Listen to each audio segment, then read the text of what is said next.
Pemirsa mata ketiga, Antartika yang berada di kutub selatan merupakan tempat yang sangat dingin. Sebagian besar permukaannya tertutup oleh salju dan bongkahan es.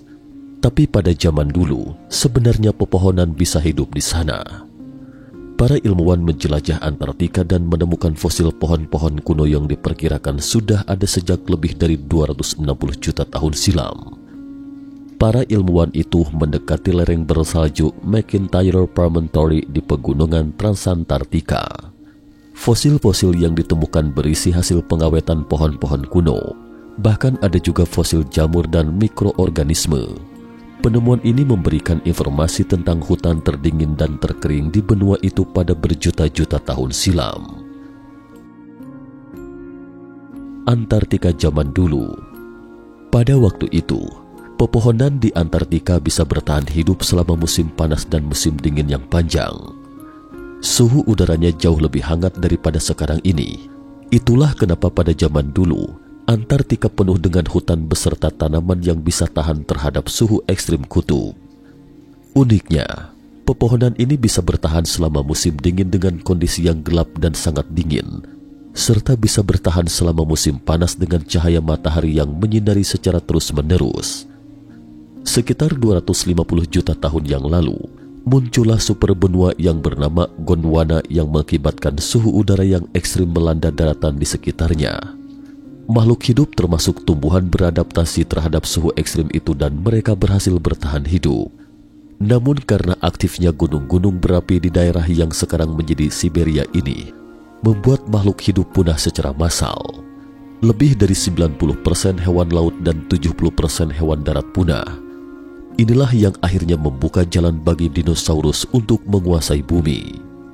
Sekitar 15 juta tahun silam, benua Antartika ditutupi dengan hutan seperti selatan Chili, dan pada 50 juta tahun sebelumnya, Antartika bahkan ditumbuhi dengan hutan tropis.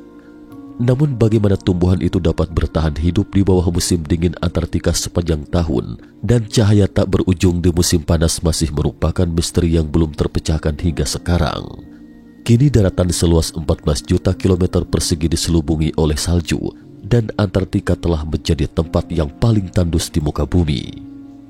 Sebelumnya, peneliti dari Kansas University menemukan fosil kayu dan daun di wilayah Mount O'Connor, Antartika. Bahkan terdapat sebuah fosil pohon kering yang masih utuh. Hal ini semakin menegaskan bahwasanya daratan Antartika pernah tertutup oleh sebuah inferensi hutan. Selain itu, studi fosil pepohonan diharapkan dapat mengungkapkan pertumbuhan tanaman kala itu. Apakah pohon itu berkembang pesat lalu menjadi tidak aktif di musim dingin setelah cukup menyimpan karbon?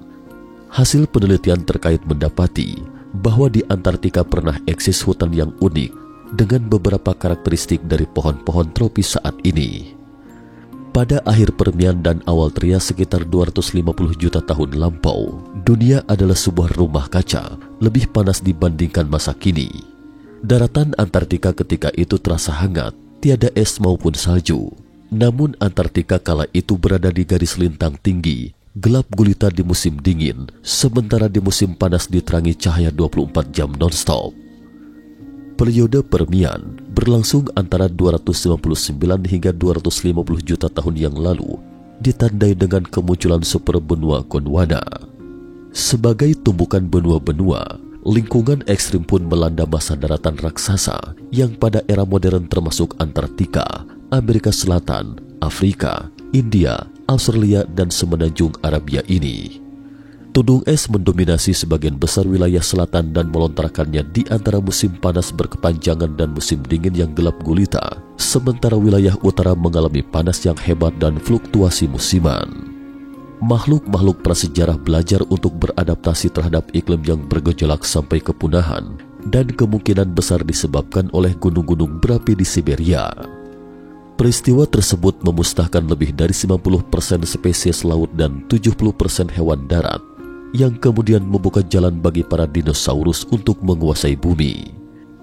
Terkait pepohonan di Antartika bisa bertahan hidup selama musim panas dan musim dingin yang panjang, menurut peneliti Patricia Ribert, postdoktoral dari University of Kansas Biodiversity Institute.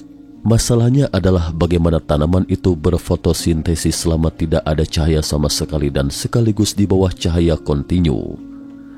Pohon-pohon ini adalah cara terbaik untuk mempelajari situasi kala itu, sebab pohon dalam lingkaran tahunannya telah mencatat respon fisiologis. Demikian lanjutnya.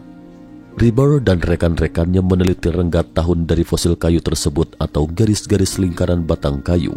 Susunan lingkaran tahunannya menyingkap bagaimana proses pertumbuhan pohon itu. Satu lingkaran early wood dan satu lingkaran late wood membentuk satu lingkaran tahunannya. Early wood berwarna cerah, dinding sel bagian kayunya tipis, namun sel pohonnya agak besar dan membentuk persegi bahkan keropos. Sebaliknya late wood berwarna gelap, dinding sel bagian kayunya sedikit lebih tebal, namun sel pohonnya kecil bahan padat. Pola late wood pada pohon cemara dan pohon ranggas tidak sama. Reber dan rekannya telah menyelidiki fosil kayu Antartika dan mendapati bahwa mereka tampak seperti pohon cemara. Hutan Antartika purbakala mungkin campuran dari pohon cemara dan pohon ranggas. Sejumlah besar struktur lingkaran tahunan memiliki karakteristik tropis. Pohon-pohon tropis tidak akan istirahat panjang karena tidak terpengaruh musim, hanya istirahat jangka pendek. Namun mereka tidak tumbuh di daerah tropis. Jadi bisa dipastikan ini adalah dua karakteristik lingkungan yang tidak sama. Demikian pernyataan Reber. Menurut para peneliti, fosil hutan Antartika tampak berbeda dari hutan lintang tinggi saat ini. Selama periode Permian, hutan tersebut memiliki keanekaragaman tanaman yang lebih rendah.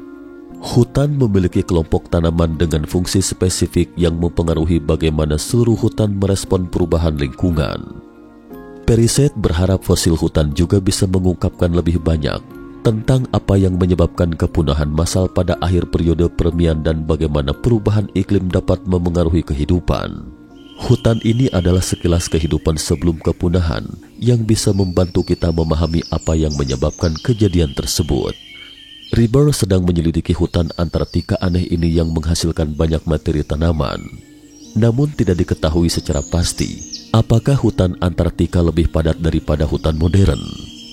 Cukup sekian dulu topik kita hari ini. Jika suka dengan video mata ketiga, jangan lupa like, subscribe, dan share. Terima kasih atas perhatiannya dan sampai jumpa di episode berikutnya.